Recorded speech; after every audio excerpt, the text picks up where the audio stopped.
A very good morning. On behalf of Director, Staff and Genetics class, I welcome you all to 24th Dr. B.P. Pal Memorial Lecture 2017. I request the dignitaries to kindly take the seats on dais. So we have with us Dr. Gurbachan Singh Ji, Chairman IHRB New Delhi as Chief Guest of today's program. Dr. Pramod Kumar Joshi, Director South Asia, IFPRI New Delhi as the invited speaker of today's prestigious memorial lecture. I request Joint Director Research Dr. K.V. Prabhu, Dean Dr. R.K. Jain, Dr. Vinod, Professor Division of Genetics to kindly take the seats. Thank you.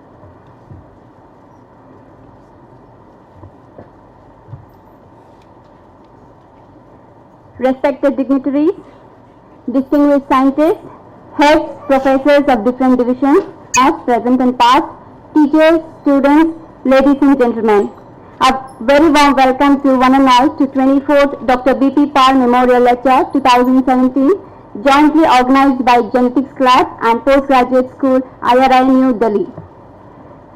Padma Vibhushan Dr. Benjamin Perry Pal was born in Punjab on 26th May 1906, who became the first Indian Director of IRI and first Director General of ICR in 1965. Dr. Pal, one of the foremost scientists in wheat genetics and breeding, made profound contributions in multifarious ways to the agricultural renaissance in India. IRI takes pride in celebrating the birth anniversary of this great legend by organizing memorial lecture in the month of May every year. This is the 24th in the series on a very pertinent topic, transformation of Indian agriculture, challenges, opportunities and way forward. To begin this prestigious program, I request Postgraduate School Choir to render the invocation song, please.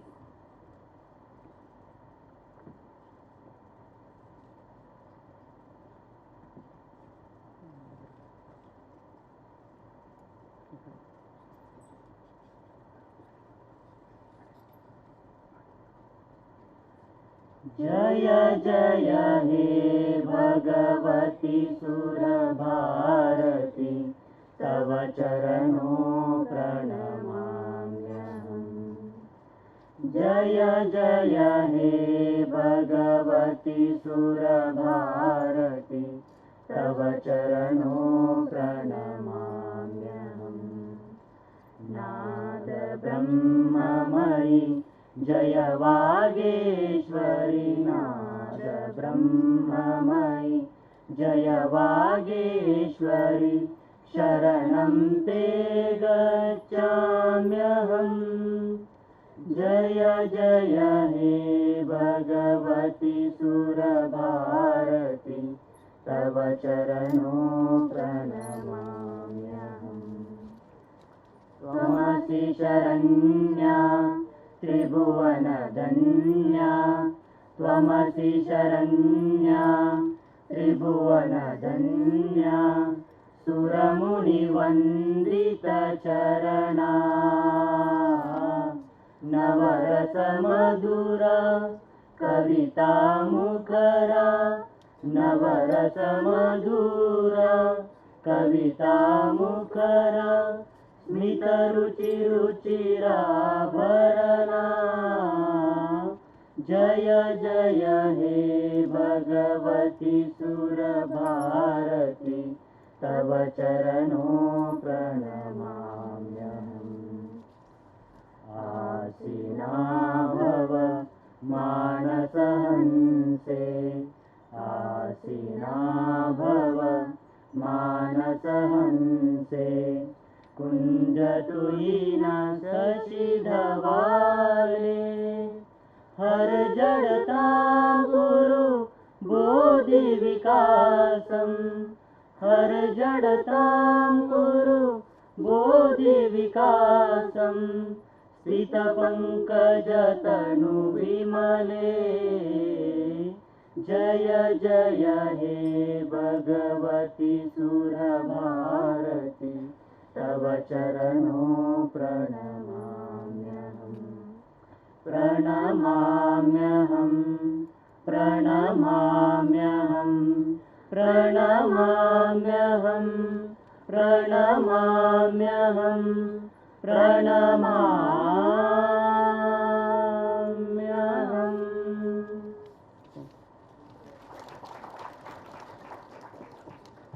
Thank you, friends.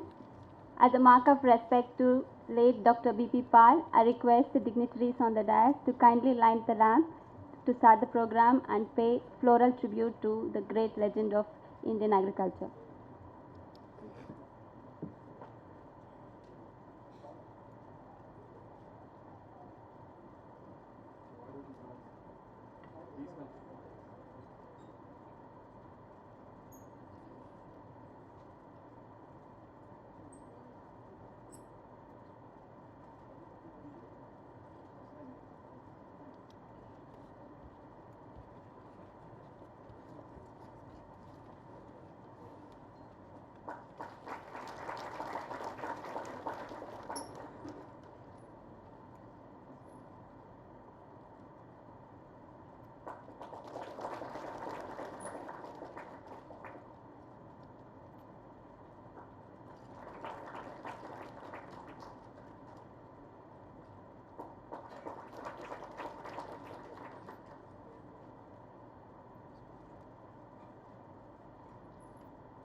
Thank you, dignitaries.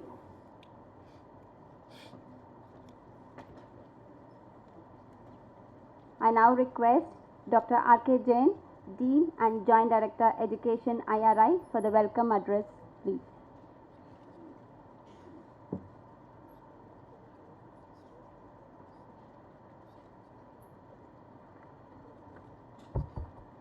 Very good morning. Dr. Gurbachan Singh, Chairman ISRB and Chairperson of today's function. Dr. P.K. Joshi, Director South Asia IFPRI and Speaker of this morning. Dr. K.V. Prabhu, Joint Director Research IARI. Dr. Vinod, Professor, Division of Genetics and President of Genetics Club. Distinguished dignitaries of the dais, Professor R.B. Singh, former Director IARI and a person who wrote Vision 2020. Dr. H.S. Gaur, former Dean IARI and former Vice Chancellor. Dr. Singh, Director NBPGR and Head of the Divisions, Project Director, Professors, Galaxy of IARI, faculty, staff, student and ladies and gentlemen.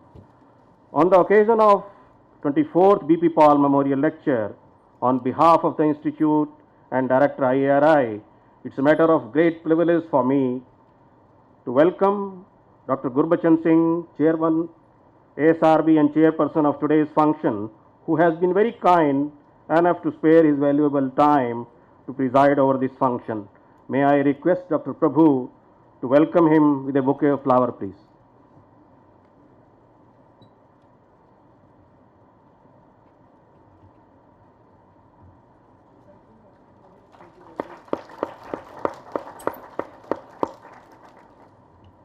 Dr. P.K. Joshi, an icon and a renowned agricultural economist and a policy maker.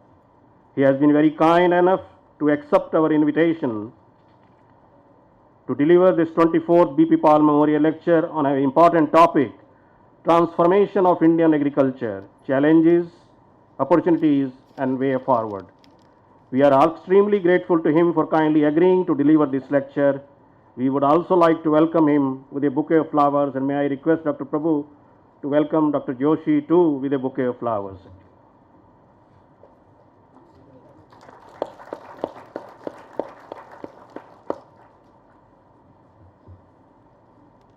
This morning we are missing the member of Dr. B.P. Paul family, that is Madam Lal. He had agreed to participate in this function, but this morning I got a call from her that she is not keeping well now and she will not be able to make it. But nevertheless, she has conveyed a bundle of thanks to the faculty, the scientists and all the office bearers of IARI to organize this function. We also welcome all the distinguished dignitaries in the audience, directors of the sister institutes, project director, head of divisions, project coordinators, faculty, members, staff and students, media, ladies and gentlemen present over here. Before I request Dr. Prabhu to introduce the chairperson, I take this opportunity to briefly mention about this prestigious lecture. The IARI initiated this lecture series delivered by the most eminent persons like Dr. M.S. Swaminathan, Professor R.B. Singh, Dr. Mangla Rai, Professor V.L. Chopra, Dr. Deepak Pental, Professor Avijit Sen, and Professor Ramesh Chand, who was the last year's speaker. Though Dr. Paul was born in Punjab, but he had his education, that is MSc degree, from Rangoon University, which is known as now Yangon, that is Burma, and now known as Myanmar. And I think Dr. Paul, wherever he may be, he will be very happy and delighted to see that IARI is establishing an advanced center for agricultural research and education in Myanmar. So I think he must be very happy where he is. After his MSc from Rangoon University, he had gone to Cambridge, that is UK, for his PhD degree in genetics and plant breeding. On his return from UK, he joined IARI, that is PUSA, earlier PUSA, in 1933 and remained associated with IARI throughout his life. Dr. Paul started his career as second Imperial Economic Botanist and rose to become its director in 1950, a position held by him until 1965, when he was appointed as the first Director General of ICAR. He was an outstanding researcher a great educationist, a dynamic institutional builder, an able administrator, an accomplished painter, and a greatest lover for the music, and a great human being. I'll be failing if I don't mention that he was a saint researcher actually. He had no love or attachment to the materialistic things actually. So he was a really saint scientist or a saint researcher actually. His canvas of research was very wide actually. He worked on the field crops ranging from wheat to tomato breeding, in horticultural crops ranging from potato to rose breeding. Because of his close and sustained interest in flowers and gardens, 2 varieties of rose and 1 variety of bougainvillea, hibiscus, dahlia and croton have been named after him actually. This institute is proud to have dedicated its central beautiful garden to Dr. B.P. Paul in 1971 and also named this auditorium and art gallery after him. The credit for establishing the postgraduate school of higher learning at IARI goes to him actually. In fact, he is responsible for introducing the course credit system and the trimester system at this institute actually.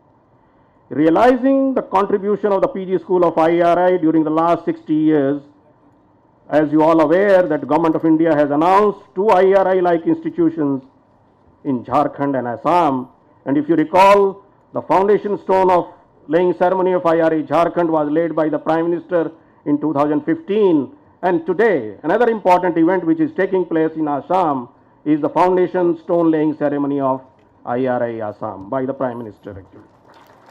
And I am sure again Dr. Paul must be feeling very happy to see that these institutions of higher agriculture education like IARI is being replicated in Jharkhand as well as Assam. Dr. Paul was highly decorated and honored with many prestigious awards, both at the national and international level for his contributions to agricultural and environmental sciences. The scientific respect he commanded can be judged from the fact that he has been the Fellow of Royal Society of London. And can you believe that he has publication in the world's most reputed journal, that is Nature actually. Can you believe that time when we did not have enough facility, he had 2 publications in Nature. I think this is a message for the younger researcher, younger faculty and the students to see that facilities are required, but that they are not only the factor to contribute to good quality research, to find findings in the journals like Nature and Science and so on. So I think this is a message which we must carry forward actually. Dr. Paul left us in September 14, 1989. Since he did not have any attachment to the worldly materialistic thing, he donated his entire portion of his estate and property to IARI for the cause of agricultural research in the country. With these words, I thank you all for it. Thank you, sir.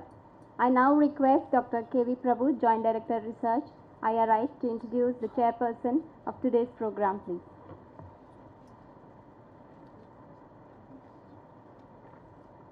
Thank you.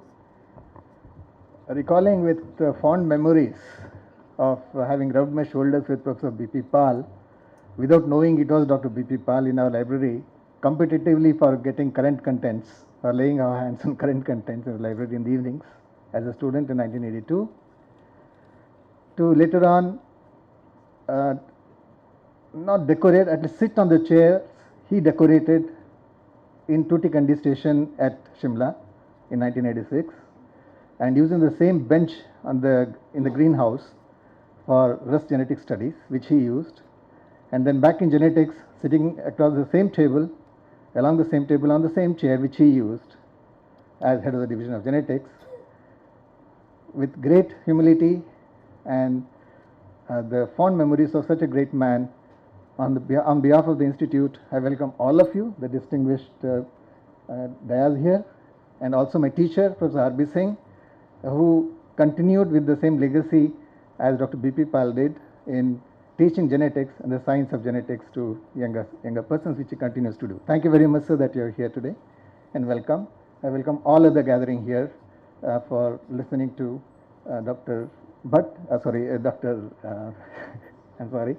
Joshi, who is a close friend of mine, I said Bhatt because there's another very fair person like him called S.R. Bhatt, who I know very well. So yesterday I was with him, so for a moment, the phenotypic copy made me remember Dr. Bhatt.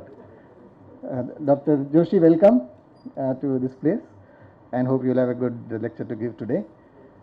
I have the responsibility of introducing the person whom all of us know better than anybody else, the chairman of ASRB.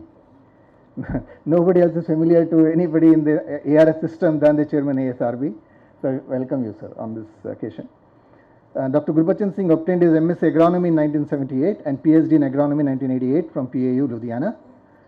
Then he had held various positions, including Head Division of Crop Production, Indian Grassland and Fodder Research Institute, Jhansi, then Assistant Director General Agronomy, ICAR, then Director of Central Soil Salinity Research Institute, Karnal, then Agriculture Commissioner, Government of India. Then he was appointed as Chairman ASRB in 2011, which he holds. He has received a number of awards, and he is winner of Hari Om Ashram Trust Award, IRA Sukumar Basu Memorial Award, which is another prestigious award from IRA, the Rafi Amit Kidwai Award, the highest award in ICAR, and BioVed Ratna Award by BioVed Research Institute of Agriculture and Technology, then Award of Honor by the Chief Minister of Punjab, and Amit Prabhudd Manishi Award by ASM Foundation recently. Dr. Gurbachan Singh is also President of Indian Society of Soil Salinity and Water Quality, President of Indian Society of Agronomy, Board of Directors, Director of Board of Directors of NSC. Then he is also Chairman of the Technical Committee of the Central Seed Certification Board. He is a Fellow of National Academy of Agricultural Sciences, and his area of research is agroforestry, agronomy, wasteland rehabilitation, drought management, climate change, agriculture development and policy. I now take this opportunity to welcome you again and request you to introduce the speaker and take over the dais. Thank you.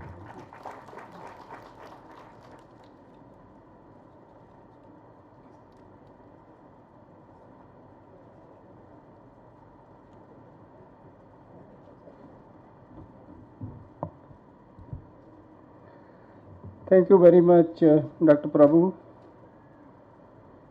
Our colleague, speaker for today's memorial lecture, Dr. Joshi ji, Joint Director Research, IARI, Dr. Prabhu ji, Joint Director Academics, IARI, Dr. Jain ji, Vinod ji. I see very distinguished people in the gathering, Professor R.V. Singh ji, directors of the other institute, Dr. Gaur, ladies and gentlemen. At the outset, let me thank Dr. Jain. Through him, all faculty of IARI for inviting me to participate in this very prestigious memorial lecture. Friends, a person of eminence of Dr. B.P. Pal, I think they were institutions in themselves. I start with this. And this reminds me the period when the seeds of IARI, ICAR were sown, and those were the people at the helm of affairs. I must congratulate you all in IARI that you continue this tradition of remembering those people. It's very, very important. And today we must also do introspection within us, that how those people like Dr. B.P. Pal, Dr. Fletcher, Dr. M.S. Randhawa, I can give so many examples. What kind of culture and environment was created during those days, and what is I think the best tribute to Professor B.P. Pal, he might be seeing us talking all these things, that how we moved over the period and where we have reached. I think we should do actually introspection in those terms, what kind of systems used to exist and when these institutions were established. And I will Before I introduce the honorable speaker, one thing more. Dr. Palji, known for roses. I don't know what was there. When I was in 1971 in PAU, whole PAU was full of roses, those flowers. When we used to come to IARI, it was all full of those kind of flowering plants. You go to HAU, but that culture has also faded. It means those people had something much more than what we are now becoming materialistic, the kind of race and just pulling legs of each and other. But that was the kind of culture which was created. So that also gives us the.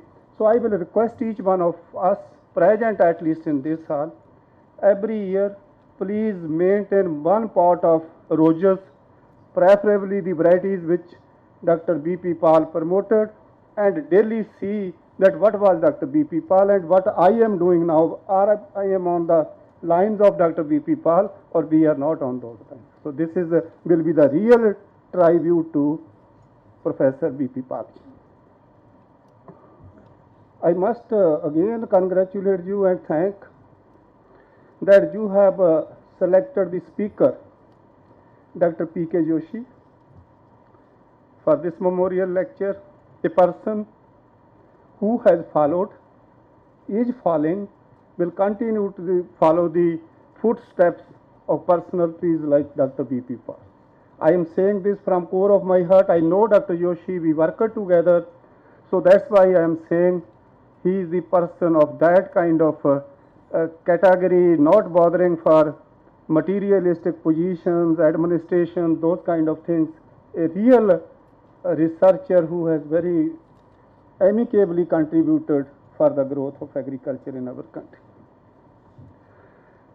Dr. Joshi was born in Almora in Uttarakhand in 1953, studied at G.B. Pant University of Agriculture and Technology, and he started his first career in IARI. I think his first 5 years were in IARI as a scientist.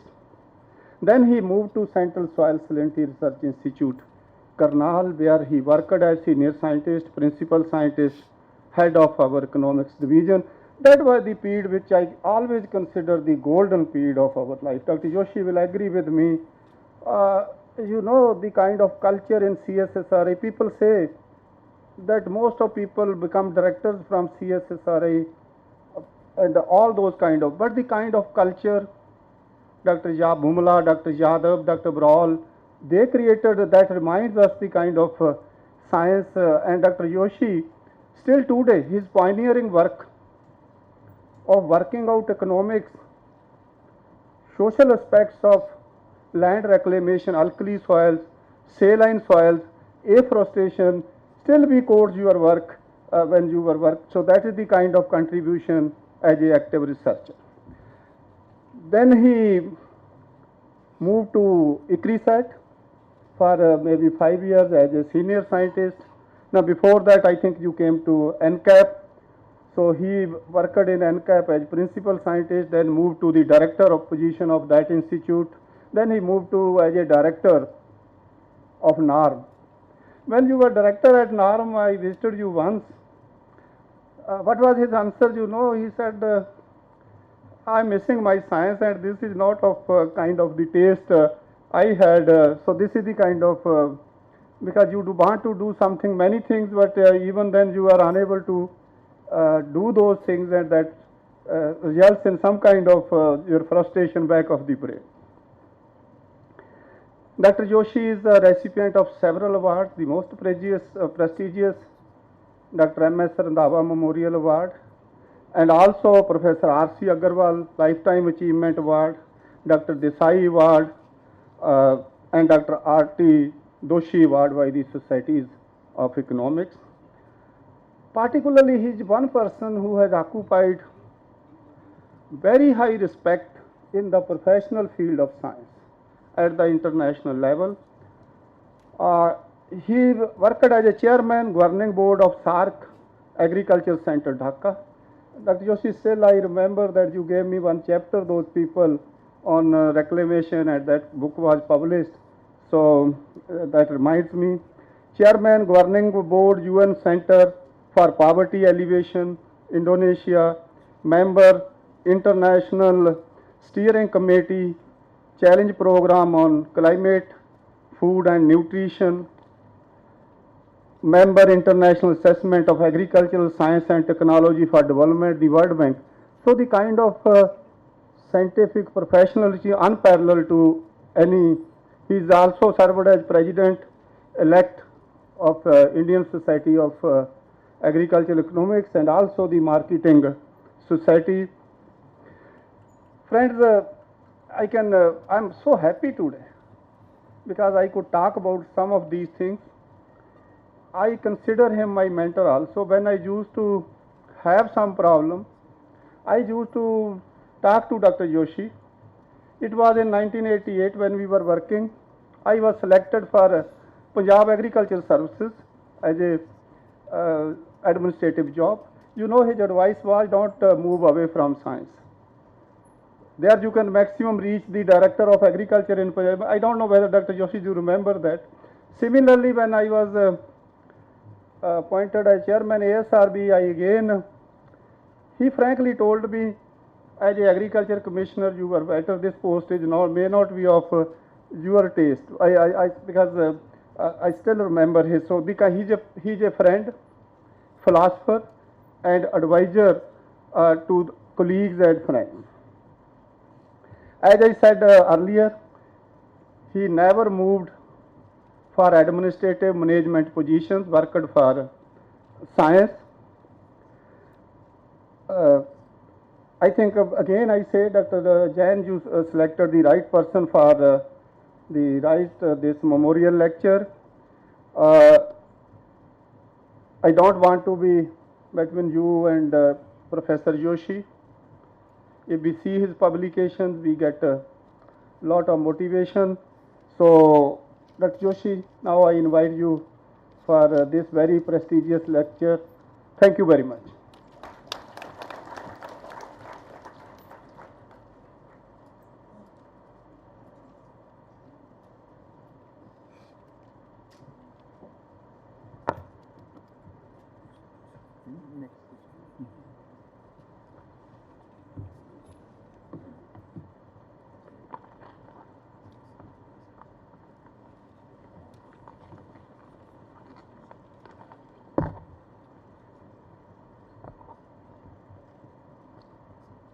Good morning to everyone.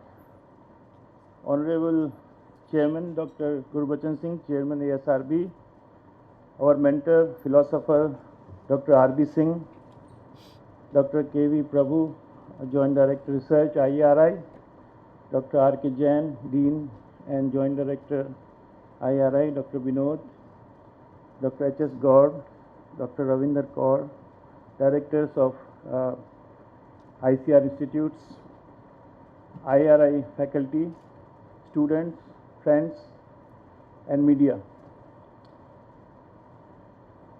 At the outset, I would like to express my very sincere thanks to IRI and particularly to Dr. Jain for inviting me to deliver this very prestigious Dr. B.P. Pal Memorial Lecture.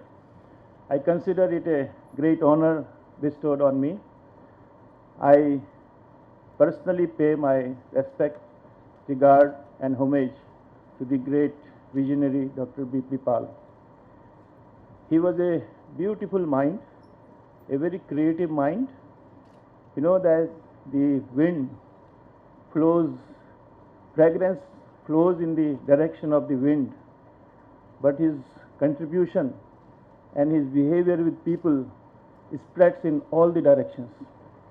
And therefore we are celebrating his birthday today as a memorial lecture.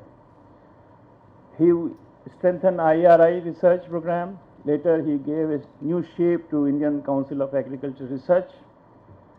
The foundation he strengthened was very, very strong, a visionary personality, inspiring and motivating still our generation. I personally thank you, IRI and Dr. Jain, Dr. Prabhu, to all of you for giving me this important opportunity. Thank you, Dr. Gurbachan Singh, for introducing me and saying very good words. Thank you very much. I chose this topic on transforming Indian agriculture, challenges and opportunities, and also way forward. You know, we are at a stage where India is leapfrogging from one production system to another production system. And when Dr. B.P. Pal took over as Director General of IARI in 1965, agriculture was subsistence.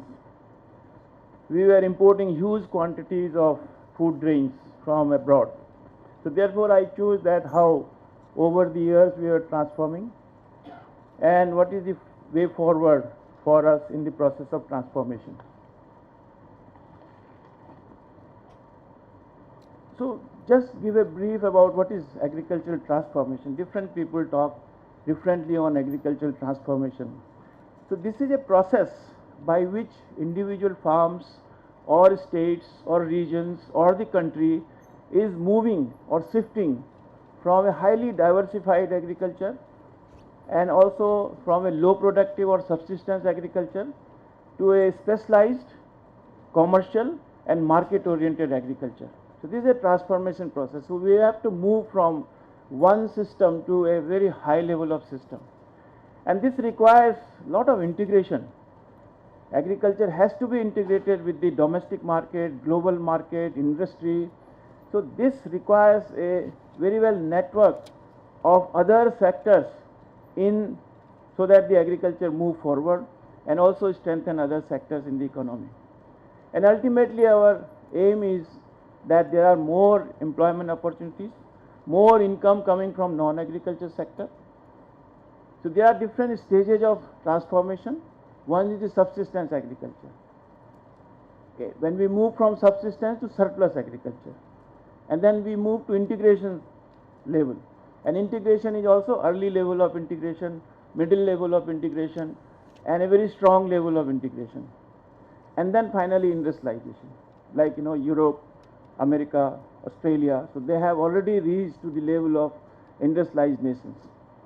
So India, if you look Indian system, many of these states are still in the subsistence agriculture. States like Punjab, Odisha, or whole range of eastern India, it is still under subsistence agriculture. Punjab is a surplus one, and we can say that little integrating or early integration in the global markets. So if you look Indian system, it's in between subsistence and surplus, and in some regions like Punjab, Haryana, surplus to early integration. So these are the process of transformation, and you can link with these few indicators that how we are moving forward in terms of the transformation process. I have selected 4 broad topics for this presentation. So in this process of transformation, what are the challenges we are facing, and then what are the opportunities at the moment, and if we have to harness these opportunities, what are the conditions for success, and then we will say something about the way forward, how we move forward for leapfrogging from existing to higher level of transformation process. So now challenges to transformation process. So I will just briefly give you the characteristics of Indian agriculture. You will agree with me that Indian agriculture is still characterized, despite of green revolution, despite of increased agriculture production, we have a low land and labor productivity. Still we have low land and labor productivity if we compare with even in many of the Southeast Asian countries. So we are low productivity with respect to different commodities. Labor productivity is very low. Still Indian agriculture is labor intensive, and it is capital starved. We are not able, because the productivity is low, there is no investment coming in agriculture, so it's a capital starved. And you will also agree with me that there is a high dependency in agriculture system, though there is a steep decline in the contribution of agriculture in GDP. So this shows that there is a disparities are also widening. That contribution of agriculture is in GDP is declining, but dependency is not declining. So it's also leading to inequities and disparities in the whole economy. The second characteristic is that it is still dominating on cereals. More focus is given to cereal production, and more particularly to rice and wheat. And most of the policies, technologies, institutions are favoring rice and wheat. I can very well understand that this is due to ensuring food security, but there are opportunities also to move away from other commodities. The third is the rising food demand. The demand for food is rising at a very fast rate. We will require around 330 million tons of food grain by 2030, 28 million tons of pulses. We may be shortfall of pulses by 8 million tons. And the demand for high value commodities, fruits, vegetables, meat, poultry, fish, their demand is increasing at a much faster rate than the cereals. And if you do not take appropriate measures at the level of post-harvest, we may be deficit in milk, we may be deficit in vegetables and fruits. We may have to import around 32 million tons of vegetables if you do not take care of post-harvest losses. If you do not take care of post-harvest losses in milk, we may have to import 6 million tons of milk, where we are right now we are surplus. And also the land is reducing, water resources are becoming scarce, they have alternative uses, land degradation has become a major problem. So under this kind of situation, how Indian agriculture can transform? And another issue is, which is very important, that there are very few opportunities in non-farm employment. So unless we create more and more employment opportunities in non-farm sector, the transformation process of agriculture may not be as fast as we are expecting. So we need to create more employment opportunities in non-farm sector so that people move from farm to non-farm sector.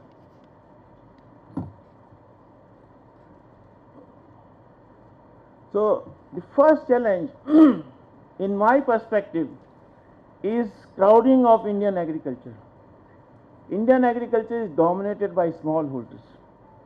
The average size of holding in India is around 1 hectare. 86% of the farmers are having land less than 2 hectares. 67% holdings are less than 0.5 hectares. So these holdings are getting smaller and smaller. It is not only small holdings, but they are fragmented also. A farmer may have 3 or 4 parcels.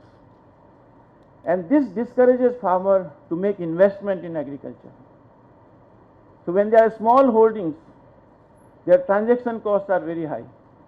Access to information, access to technology, access to finance becomes very limited for smallholders.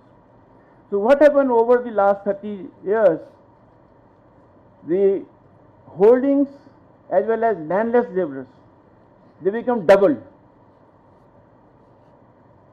Holdings have increased, landless laborers have increased. Small holders increased by 70%, while operated area is contracting. This is one of the biggest challenges. And because of the small holding, if you look to the marginal farmers, recently Dr. Pratap Birthal has done a very excellent analysis. The income, per capita income of the marginal farmer per month is less than 1,000 rupees. Per capita income of marginal farmer is less than 1,000 rupees per month. It's a pity. While large farmer, which is having land around 5 hectares, their income is 3,000 rupees per hectare, per capita, per month.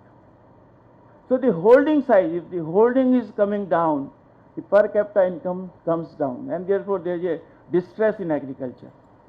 Even if you give the best of the technologies, this group of farmers, how to sustain this group of farmers, how to make this group of farmers more viable, and how to transform this group of farmers is really a big challenge. And we have made some projections about this group of farmers. If the business as usual goes, then we will have around 155 million farmers by 2020. 155 million smallholders in India. And if earlier there were reports that 40% farmers would like to leave agriculture. If assuming that 40% farmers will leave agriculture, and they are small and marginal farmers, if they are leaving, still we have 90 million farmers working in agriculture if business as usual goes.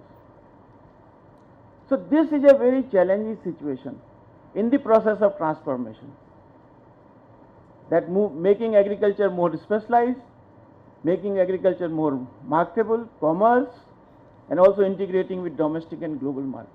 So this is a big challenge. The small holding is for me, this is one of the biggest challenge which we need to address. And second is the missing markets. We have not developed markets over the years. Over the last 60 years, we have not developed the markets. You can see in the graph, one figure which is showing that the red color, the more concentration of agricultural market is on those areas. Highest concentration of markets is either in red, all those red or pink colors, high concentration of agricultural markets. And during last around 20 years, we created only 12% of the markets. Although now we are moving towards market reforms are coming, e-NAM is coming. So there are reforms coming up during last 2-3 years. But if you look the past, the markets have not developed. And there is a direct relationship between markets and the productivity. Where we do not have markets, the productivity is also less. So therefore, it clearly indicates that agriculture is subsistence where markets are not there. So if we have to make market oriented, we have to create markets. The existing markets, wherever they are fragmented markets, they are inefficient markets, they are unorganized markets. So the consumer which he is paying, farmer is getting less than 20%. The long market chain. So we need to contract this market chain. So how a smallholder, a marginal farmer, just imagine he has a tiny marketable surplus. His transaction costs are very, very high, taking his produce to the wholesale market or to retail markets. So under this kind of situation, how we can go for transformation of agriculture?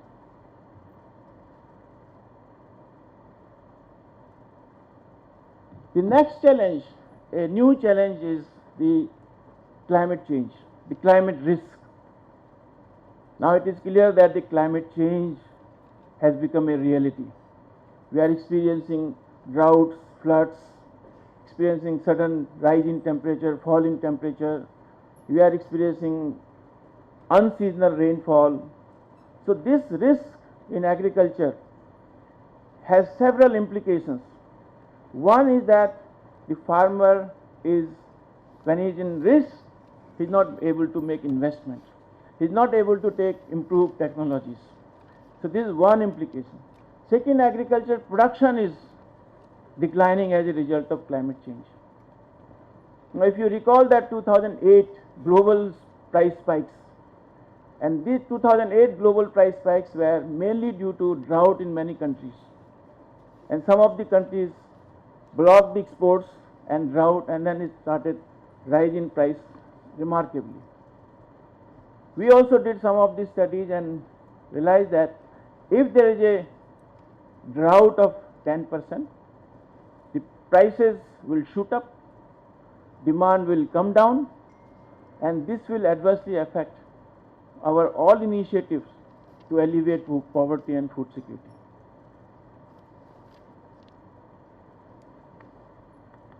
And we have also made projections that if there is a 20% drought in 2030, then India might have to import around 15 million tons of rice.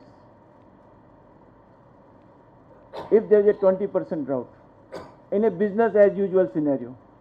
I'm happy that more new technologies, climate technologies are coming up.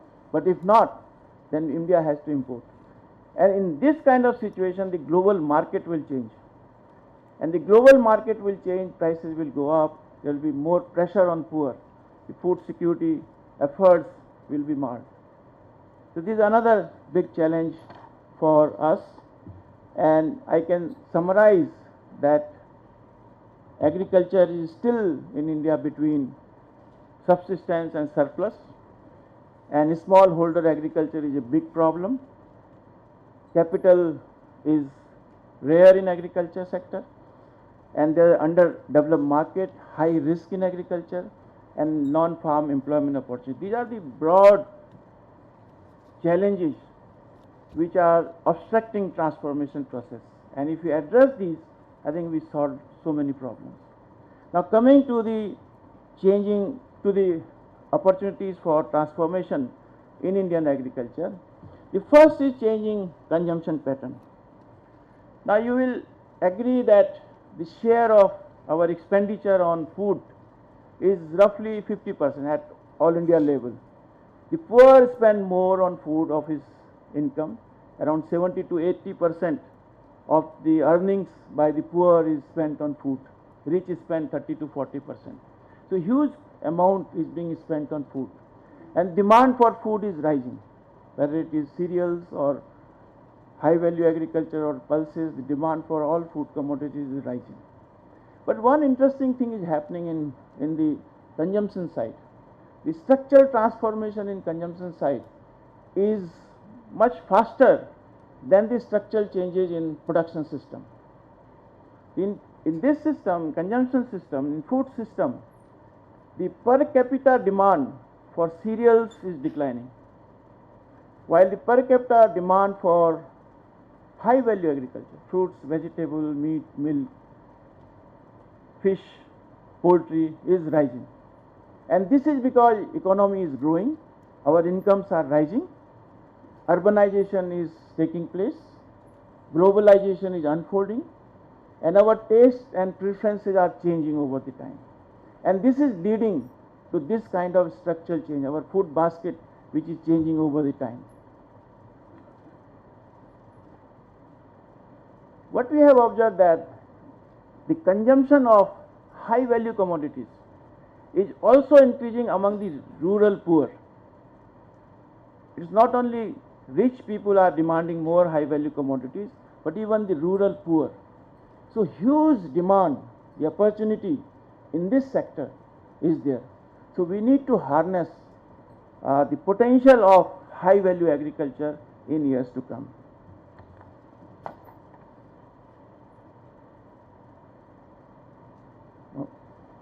Yeah. So agricultural diversification towards high value agriculture is taking place. Now diversification towards high value crop or commodities. The farmers, small and marginal farmers in some of the areas, some of the pockets where markets are there, they are moving towards that. And they are moving because of three broad reasons. One is that these commodities are giving them higher returns, they are giving them regular returns, and they are giving them quick returns. They need not to wait for 4 months, 5 months, 6 months. So they are getting every day, like milk for example. If you have a cow, every day you are getting milk. If you have a poultry, every day eggs are there. Or even if you have a broiler industry, you can get broilers every 36 days. So they need not to wait for 4, 5, 6 months. So giving higher returns, quick returns and regular returns. And they are also require more labor. And this suits the smallholders or marginal farmers because they have more labor with them. But problem is that they are risky. They are very risky. They need more capital. Risk is both at production level and risk at market level, and also often risk at the price level. If there is little increase in production, the price will crash like anything.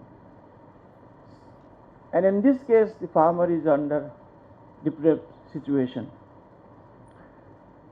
We have did some good studies on diversification, and we have noted that even if we take horticultural commodities, they have like around 10% area, and they contribute around 33% in the value of agricultural outputs.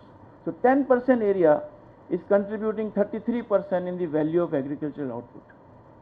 Livestock sector has around 25% contribution in the value of agricultural output.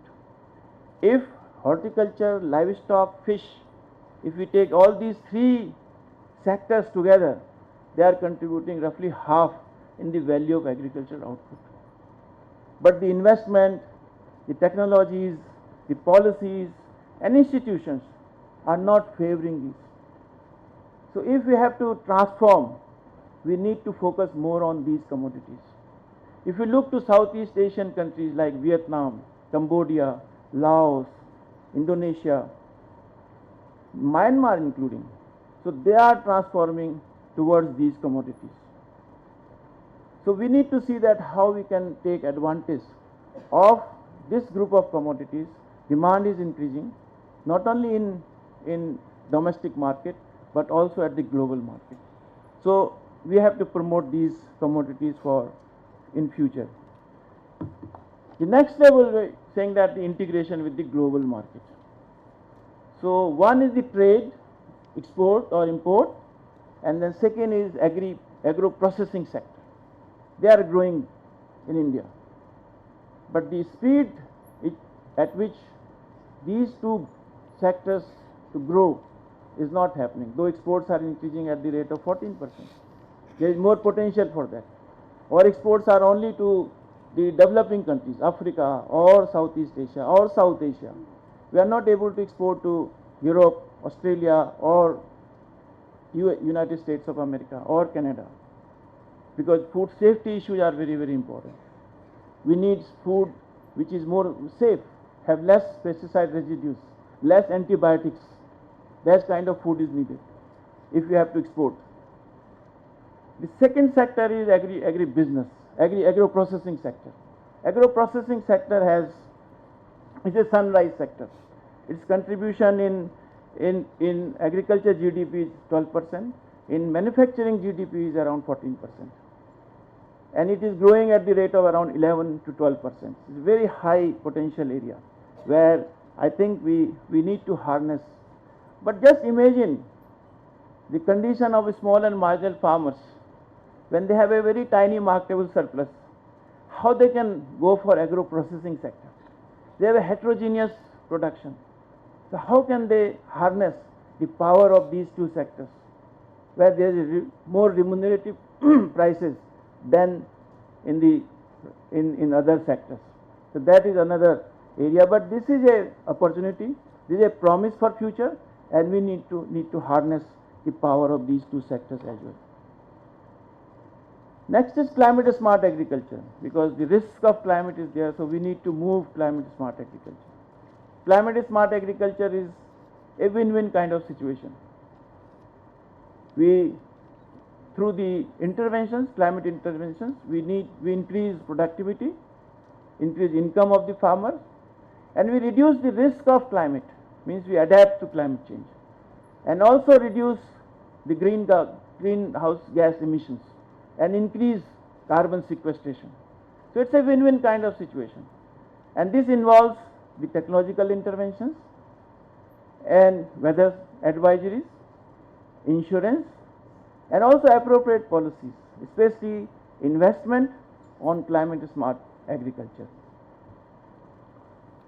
Another dimension which has great promise is agriculture research, which we are under investing. If you look to this one, China is investing more than India. Although we are good, or we are putting more resources than other South Asian countries like Nepal, Bangladesh, Sri Lanka or Pakistan, but less than China and Asia Pacific. Our investment in agriculture research is very, very low.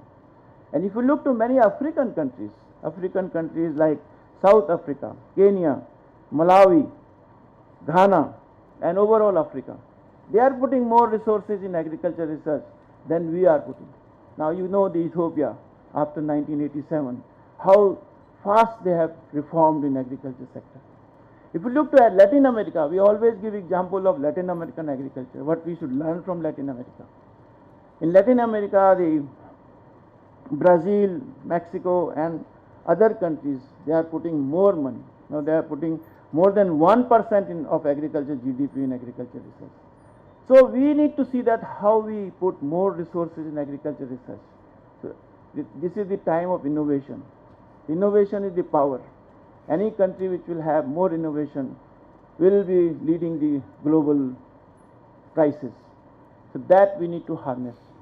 We did some study that how agriculture research can contribute. We prioritize various kinds of investment, and we try to see that how low income states means the subsistence states.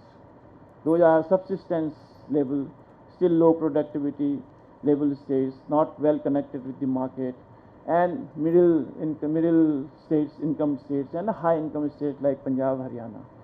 So if you look to the low income states, the highest priority for investment is private investment on irrigation, because the returns from private investment on irrigation are very high. And this is followed by agriculture research, investment on agriculture research. And third is on health. They are poor states, undernourishment, disease is a major problem. So third investment priority is health. So private investment on irrigation, agriculture research and health. And middle income states, the highest is agriculture research, which are in the process of transformation from subsistence to commercial. They are in between. So they need more technology, the better technologies. And second is their investment on irrigation is still there. And they have priority for health, for education. And third category, the agriculture research is needed because they need frontier technology. They want to leapfrog. Punjab, Haryana would like to leapfrog from existing level to higher level. And their other priorities are health and education. So we need to see that how we can transform agriculture through agriculture research investment. And the need of the hour is high income regions need frontier technologies. In low income regions you need improved varieties, improved better technologies, water saving or nutrient saving technologies. So that we need to see how we can, and they are also contributing in reducing poverty. These investments are also contributing in reducing poverty. So agriculture research is one important source to address the sustainable development goals. You know that there are 17 sustainable development goals. So agriculture research has huge potential in reducing poverty, hunger, climate risk, and controlling degradation of soil and water resources. So many of the sustainable development goals can be addressed by putting more resources in agriculture research system. So this is one area where we need to address very effectively. So what are the conditions for success? Why, how, if we want to harness the opportunities which I listed, four or five priorities, how to harness this one? So one is we need to go for future technologies. We need to see that how we can harness the potential of the existing technologies. We have a big agriculture research system, but unfortunately the end is missing. Where how to flow this technology the end is missing. So we have to create a network that whatever is generated here is going to the farmer's field. We have to create a network. Now KVKs cannot take that big responsibility. We have to create a big network of the whole system, that how the technology moves from research system to the farmer's field. Here the role of the private sector will be very, very crucial. How to harness the private sector, how to take advantage of the private sector, even on varieties. I am happy that IARI has a very good incubation center where they are trying, all of you are trying to sign MOUs with the private sector, and the varieties are moving forward. So this kind of arrangement is needed at a larger scale. The second is, why can't have polyhouse agriculture? If you travel Korea, especially South Korea, if you travel Japan, go to Vietnam, all these countries, they have moved to the polyhouses. Small, they have holding size is less than us. Their average size of holding is less than us. They have the polyhouses. Government should incentivize these polyhouses to small and marginal farmers. And the productivity is many times higher than what we grow at the normal level. So how we can go for this polyhouse agriculture? E-agriculture is coming up. Now we are using all the time our mobile phones, we are using internet, but how many farmers are using? We have done recently a survey in 5-6 states in India on digital divide. How India is, although moving in the digital side, but how it is dividing India. How these, although small and marginal farmers also have the mobile phones, but the use of agriculture is minimal or negligible. So how we can empower these small and marginal farmers using the existing technologies. E-NAM is coming up. How smallholder can participate in E-NAM?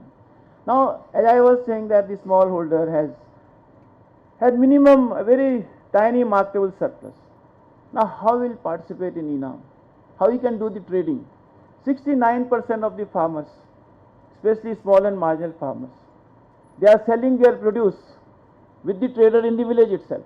They are not even going to the wholesale market or the local market. In the field itself with the trader, they are getting less prices for that. So if this is because marketable surplus is not there, their transaction cost, transport cost will be very high than what they are getting after getting this price. So our market reforms are already going on. There are various market reforms, water, the warehouse receipt, E-NAM, several reforms are coming up. But they are not inclusive of smallholders. Traders are taking advantage, aggregators are taking advantage of these reforms. The sensor agriculture, this is new. I think the high income areas we need to go for modernized agriculture. Application of remote sensing, use of drone in agriculture, robotic agriculture. I think the labor is becoming scarce. We need to think ahead of time. I think we have to move towards this direction. And there are the few future technologies. I tried to get some of the pictures of different polyhouses and robotic agriculture and also drone. The second condition for success is aggregating farmers. As I am saying that they have very little marketable surplus. You can see the chain, the market chain. This is a typical market chain. We were working on pulses. So we try to track how pulses are moving from farmers to ultimately coming to the consumer. You can see several actors between. And every actor there is a cost and his profit. So ultimately same produce coming from several hands and the farmer is getting very minimal amount of the total amount what we are paying to the farmers. And the farm harvest price, the below one, the farm harvest price is lower, and if you see the wholesale and retail prices, there is a very little gap.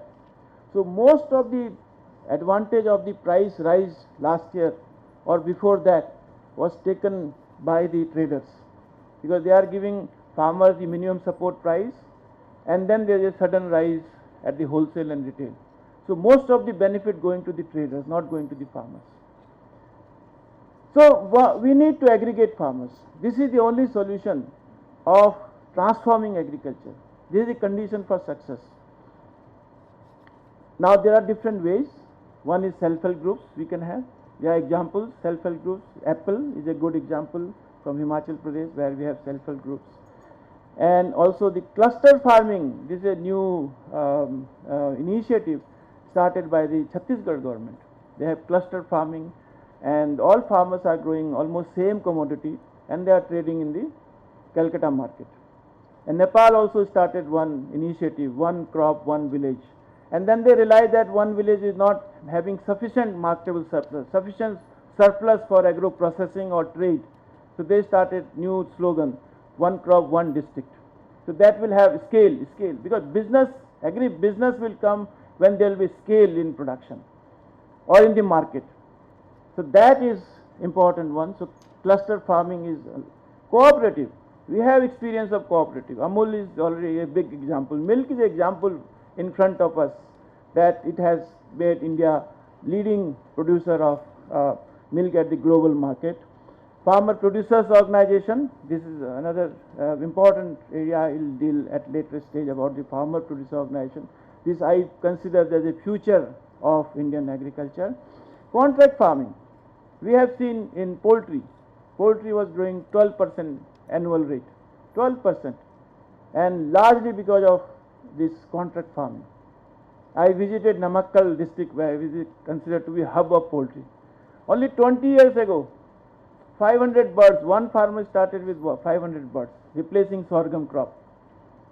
Today, 150 truck loads of eggs are being sent from Namakkal district to rest of India. 150 truck loads, you can imagine.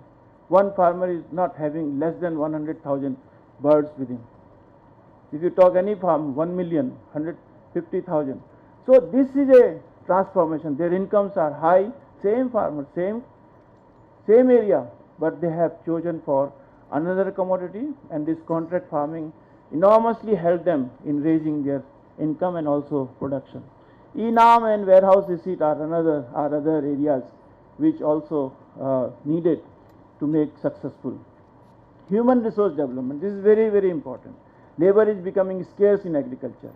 So we have to see that how we can go for mechanization. What sorts of mechanization is needed? Now if you go for mechanization, every farmer cannot have the machines.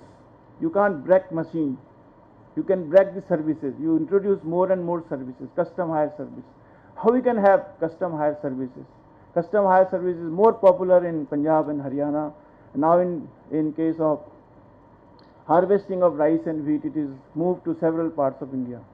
But this is not coming up in Bihar, Odisha, West Bengal. So this kind of services are needed. What sorts of incentives are needed is to be seen. So this is another condition that we need, how we can introduce farm mechanization at the level of farmers. Skill development. Now skill development to be agri professional. I used to say that existing agriculture is a way of life.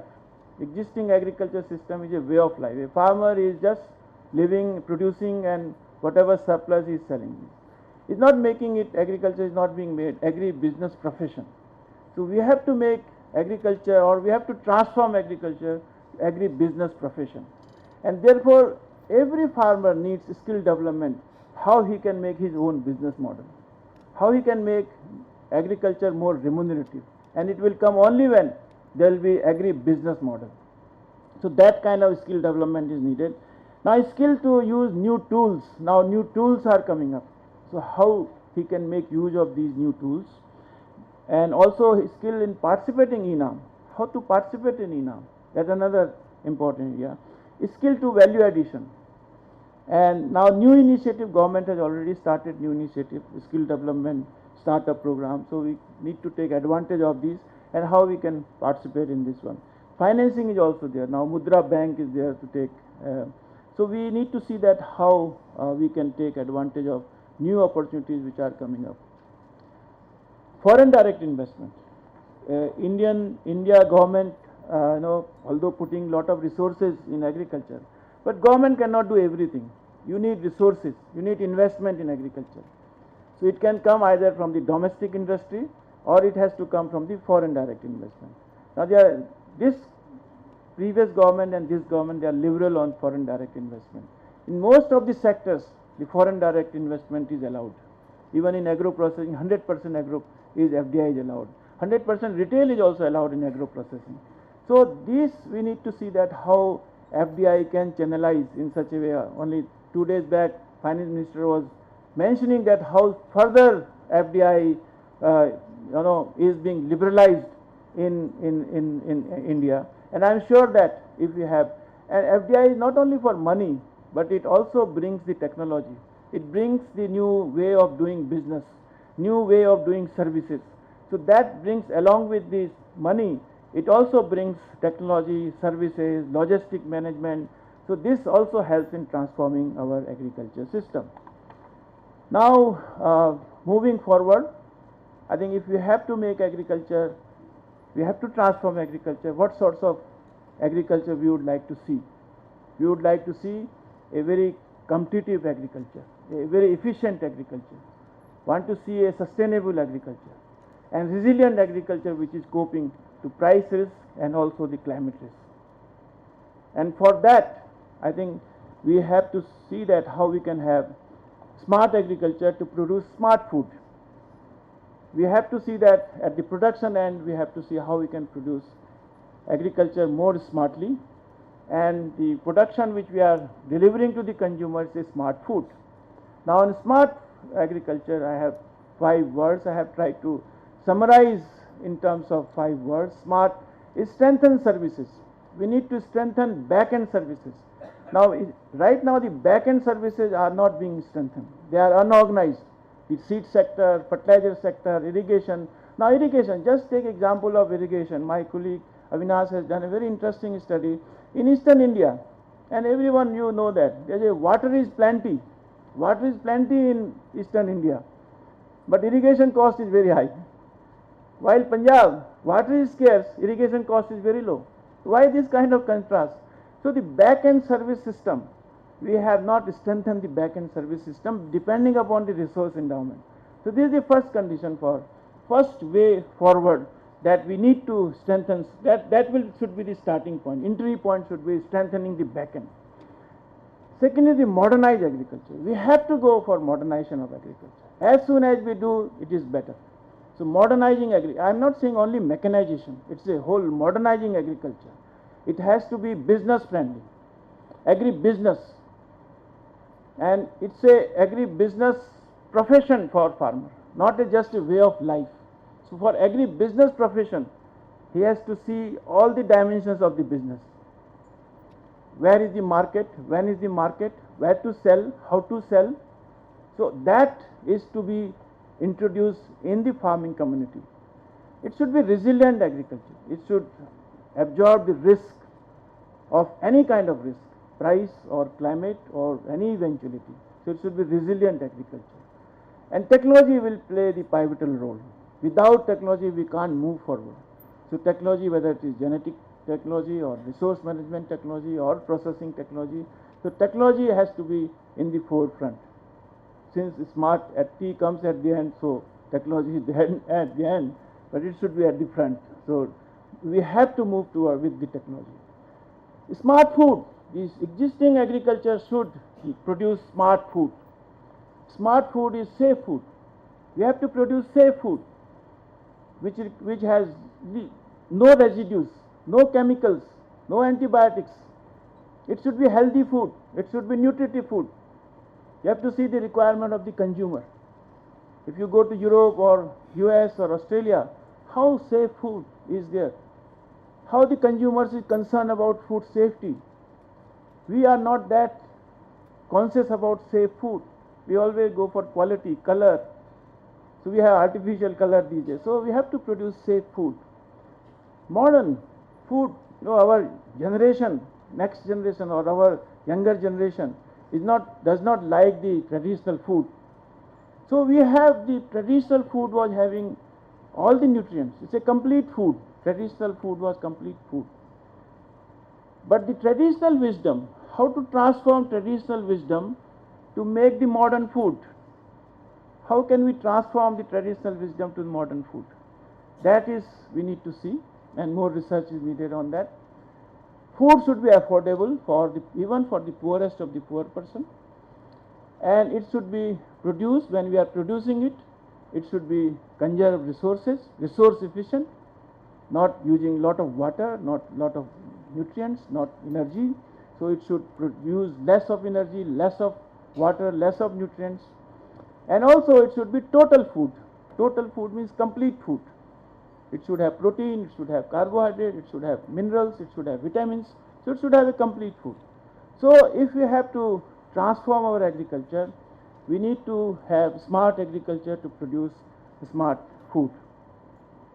So finally, there are few suggestions I am providing in this after this presentation. One is that I see future of Indian agriculture if we consolidate farmers. If we do not then the transformation process may not be there. There may be there, but it will be very, very difficult to transform Indian agriculture. So consolidating farmers and cluster commodities. Our future growth path should be driven by agricultural commodity. Even in Bihar, Odisha, Western UP, or your West Bengal, Chhattisgarh, Jharkhand, which are very backward regions, where very high poverty, low productivity areas.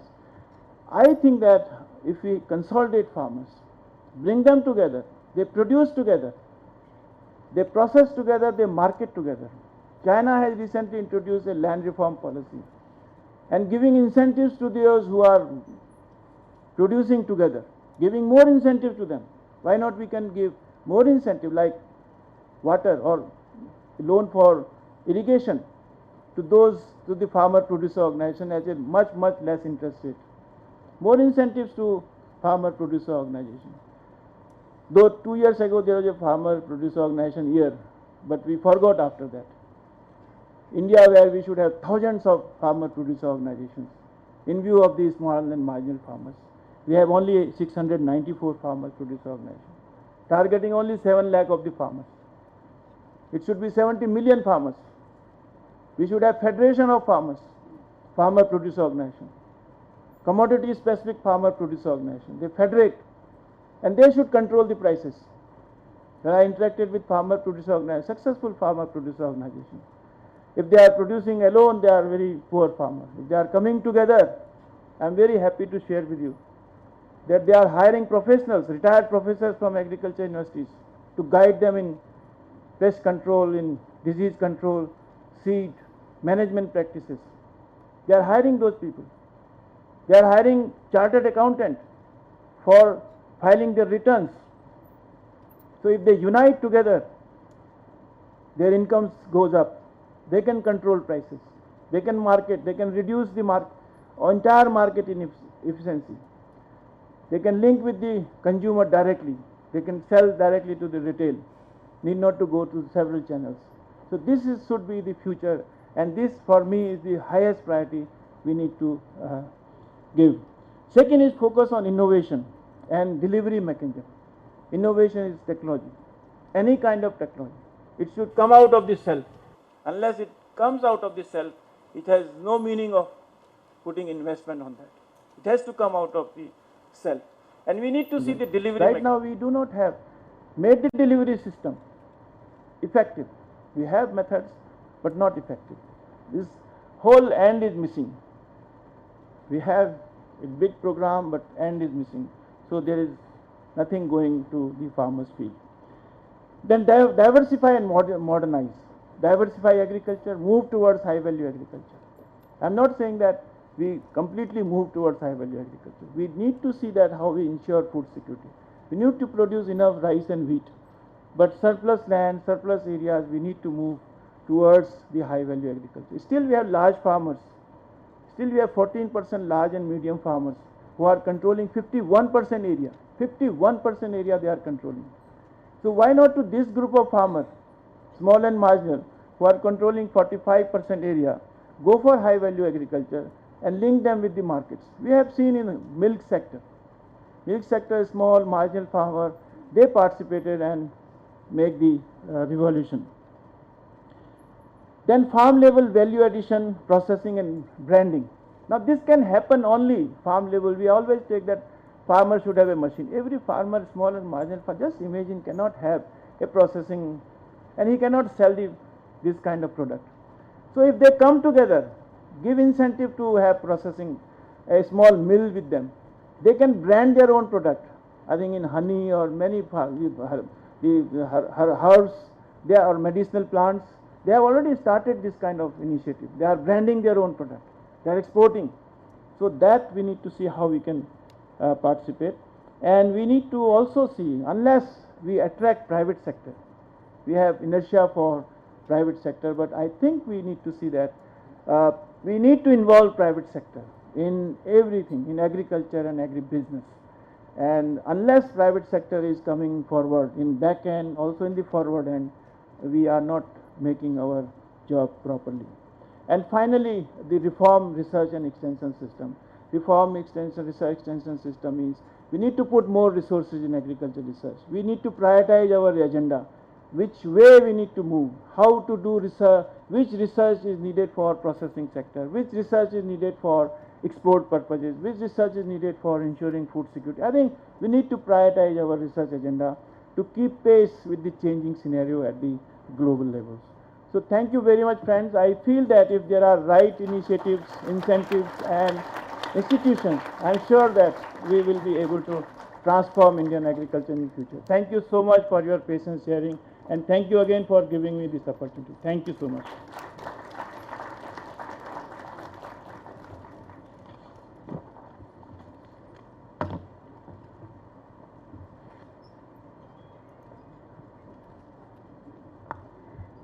Thank you, sir, for enlightening us by elaborating on broad challenges, structural changes in consumption, especially in high-value crops, opportunities in climate-smart agriculture, stressing investment in agricultural research, scope of future technologies, power of farmers' aggregation, transformation of Indian agriculture as agribusiness profession through human resource development, and pertinent suggestions for transforming Indian agriculture.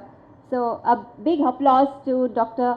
Pramod Kumar Joshi through his huge experience in the field. Thank you so much. Now I would like to request chairperson of today's program, Dr. Gurbachan Singh ji, to kindly give his chairperson's remarks. Thank you.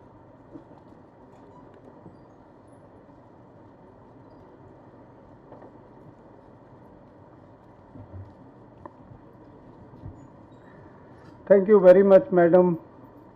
Friends, you will agree with me that we had a very comprehensive and stimulating speech by Professor Joshi ji. I consider it really a tribute to the memorial lecture to Honorable Dr. B.P. Pal ji. The topic itself was very relevant because everybody talks about transforming agriculture.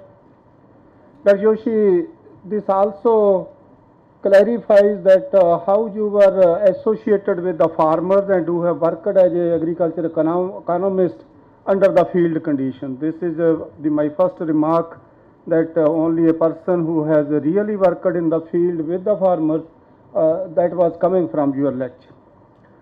It's difficult to conclude and summarize such a vast comprehensive lecture, but I could pick up a few points which I would like to share with all of you. The first thing which Dr. Joshi emphasized, integration of agriculture with other sectors, industry, marketing, international agriculture. I think this is one message, carry home message. And in addition, he also gave a lot of emphasis non-farm income. This suicide issue which we are daily reading in the papers, the small and marginal farmers cannot be made sustainable unless there are some non-farm income generating activities.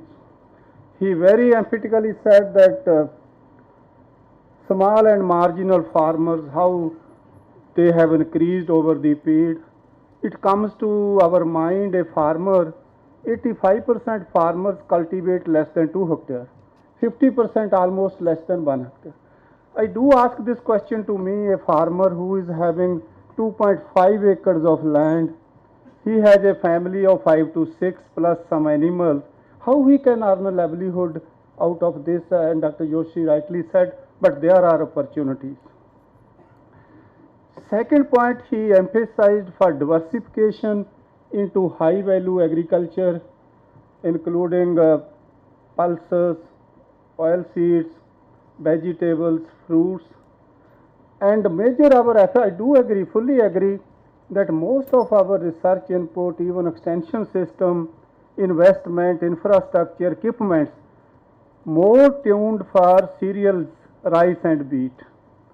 So now the time has come where we need to focus on other high value crops including pulses, and this message was also very clear. In case of diversification, there is a need to go for diversification based upon ecological principles, because we have the problem of land, soil, all degradations. Now time has come, and Dr. Joshi rightly said about this, but this is not happening. Punjab is trying to shift some area from rice to maize. I was discussing with Professor Kalkarji when he was chairman of the Farmers Commission. He said that it's only the private sector. They will have to come forward now if we have to go for diversification to any kind of commodities. Another, Dr. Joshi gave a lot of emphasis the risk of climate change and climate smart agriculture, and he talked about several implications, but there are 3-4 things, Dr. Joshi, which it's very difficult to understand climate change. You know, even 2 days or 3 you will get 46-degree temperature. 3 days later, the temperature will come to 35, 36. Similar, any kind of how to understand this phenomena is very, very difficult. Only thing is, we need to have a multi-stress tolerant germplasm, our varieties in East India, which have a lot of good soil, better water. The same field experiences drought, same field experiences flood, same field heat wave, same field cold wave. So the major challenge is how we can have a variety. Let every kind of challenge come, any kind of stress that should be. That is the one approach.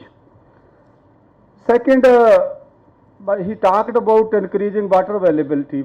How we, we are lucky that about 1 meter rainfall we are receiving, but hardly 30% of that rainwater is being conserved. Why I say water?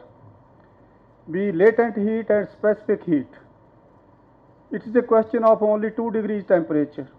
When we had, if you have a irrigation, water for irrigation, you can manage your 2-degree temperature. Even winter, if you give irrigation, you can raise the temperature by 1 to 2 degrees. In the heat, you can also, this is the another opportunity, but the most important, you said that this is the integration of livestock, fisheries, horticulture, what we called as the multiple use of resources through multi-enterprise agriculture. In my opinion, for smallholders, that is the only solution. If you have a cold wave, some crops may be damaged, but others will be saved. Then Dr. Joshi talked about change in food habits. People are changing from the agriculture to livestock and other kind of high value foods. I think we have to plan according to that, how our agriculture, we can make it high value products. Dr. Joshi, you are right, said that the livestock, horticulture and fisheries contributing 50% to total agricultural output. I think I was reading, if we make the plans analysis, the growth in the livestock sector is always remained almost above than the growth in agriculture. If we last 7-8 plans, I had access to that data. So that is another sector where we have opportunities. I think we are always talking, I was really astonished to listen that African countries are spending more than us on agricultural research. I think this is one message when we have this memorial lecture, that why we cannot increase investments in research. Even in our ICR we see what kind of, I think everything can wait. Some bridge, some road, we can still wait, but we cannot wait research. So I don't know, we need to have this, you have rightly made it. Then protected cultivation, I think for smallholders, this is the only option. Use of remote sensing, as you talked about, I think this is a new science, and we are using it in crop production estimates, crop losses estimates, monitoring of drought, monitoring of floods, monitoring of cyclones. So this is another area which you rightly talked about. Cluster farming and cooperative farming. Just 1 minute, what Dr. Joshi talked, as agriculture commissioner, I have seen several farmers. In UP, I saw one farmer, he has 20-acre land. He had made a group of another 20 farmers who have either 2-acre, 3-acre or 5-acre. That was an educated farmer, his own processing. What he was doing, taking others' land on contract. He is paying 40,000 if 3-acre farmer is there, 1.2 lakh putting in the first day in his account. And he is allowing those farmers to work on their own field, because farmers don't want just as a, and he is making all processing, marketing, everything. I was very much impressed with this concept. And he was mainly fruits, vegetables, he was exporting. The good thing was, whatever was not the graded material, that farmer used to give on free to the other farmers, those poor, so they can have all those vegetables, fruits for their children. So when we talk, so that kind of what you said is a need of the hour. So mechanization, I do agree, Punjab, Haryana, those are the models where custom hiring is, everybody cannot purchase machinery, but still in Korea, China, most of us visited smallholder mechanization. We could not make so much indent in small holder mechanization, which is less costly machine, less drudgery. So this you also take. Final, Dr. Joshi, you said that smart agriculture and smart food, your issue of irrigation cost in East India and irrigation cost in North India, I think that is must be a part for our future planning. Then the nutritious, safe food, affordable food. The last one, I think the way forward, let me say, I have seen our country has lot of opportunities, but it's only working together. The concept is, if we work together, we can make whatever transformations we might. I will close after saying 2-3 things which I always say. There was a slogan, खेत का पानी खेत में, गांव का पानी गांव में. Now the time has come, खेत का वेस्ट खेत में, गांव का वेस्ट गांव में. मेरा ख्याल हमें इन्वेस्टमेंट कुछ करते रहिए, ये हम गांव में जाते हैं, बहुत कुछ हो सकता है. सॉइल की हेल्थ की बात करें, water. The last one is खेत की कार्बन खेत में, गांव की कार्बन गांव में. ये जरूरी नहीं है कि वहाँ की कार्बन दिल्ली में आके. It's possible. Agroforestry, national agroforestry policy, we are lucky है. And those kind of things that जो खेत की कार्बन है वो उतने ट्रीज वहाँ होने चाहिए कि वो वहाँ से निकल रही है राइस फील्ड से, वहीं जो है उसको फोटोसिंथेसिस हो रहा है. So again, let me thank you, Dr. Joshi, very profusely, and giving so good information. I think everybody enjoyed. Let me thank all the audience for patience hearing, and Dr. Jain, Dr. Prabhu for giving me this opportunity. So all the best, all the best.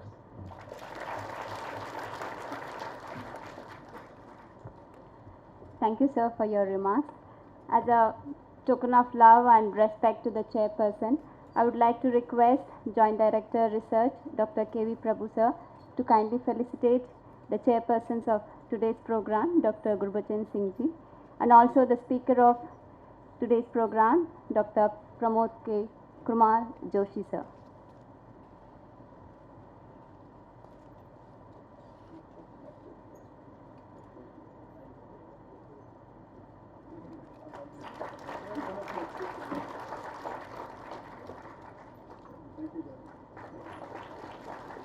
I would like to request Dean, Dr. R.K. Jain, to kindly felicitate speaker of today's program, Dr. Pramod Kumar Joshi.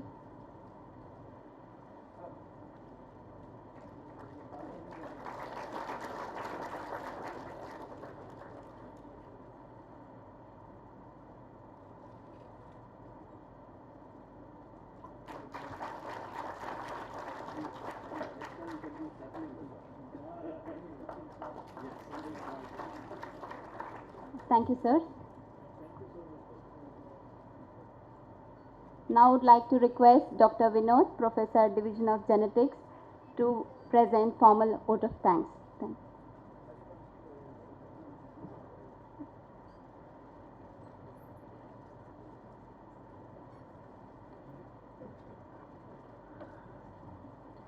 you. Good afternoon to one and all. It gives me immense pleasure to propose the vote of thanks on this important occasion. First and foremost, I express my deep sense of gratitude to Dr. P.K. Joshi, Director South Asia, IFPRI, for taking out time from his busy schedule to deliver this 24th Dr. B.P. Pal Memorial Lecture.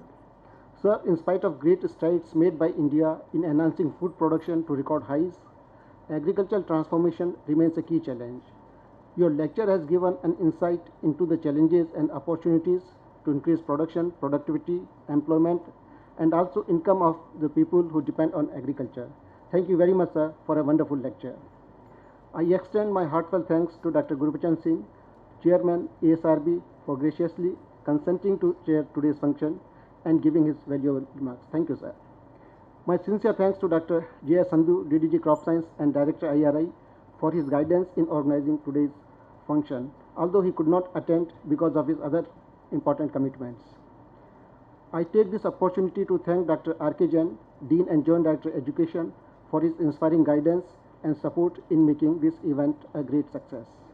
Special thanks to our Joint Director Research, Dr. K.V. Prabhu, for gracing today's occasion. My thanks also go out to all the important dignitaries who are present here for joining us on this occasion. I express my thanks to Madam Lal, niece of Dr. B.P. Pal, who was expected to be present here but could not come because of health reasons. However, she has sent her best wishes for the function. I would also like to record my deep appreciations to all those whose untiring efforts has made this event a success. Big thanks to Dr. K. M. Manjaya, Associate Dean, Dr. E.K. Singh, Head Genetics Division, Dr. Ganpati Mukri, Dr. M. Vignesh, Ms. Bhuvneshwari, Ms. Naranjana, and all the members of Genetics Club. Thanks to entire team from Estate and Protocol section for making all the arrangements for successful conduct of this function. My thanks also go out to Dr. Sashibala Singh, student volunteers, staff from Olu, PG School, and Dean's personal section for their kind cooperation. Mr. Bansal and Mr. Subhash, thanks for managing the hall. Finally, I would like to thank all the faculty members, scientists, and students for their presence on this occasion. I would like to thank finally each and everyone for making this event a great success. Thank you.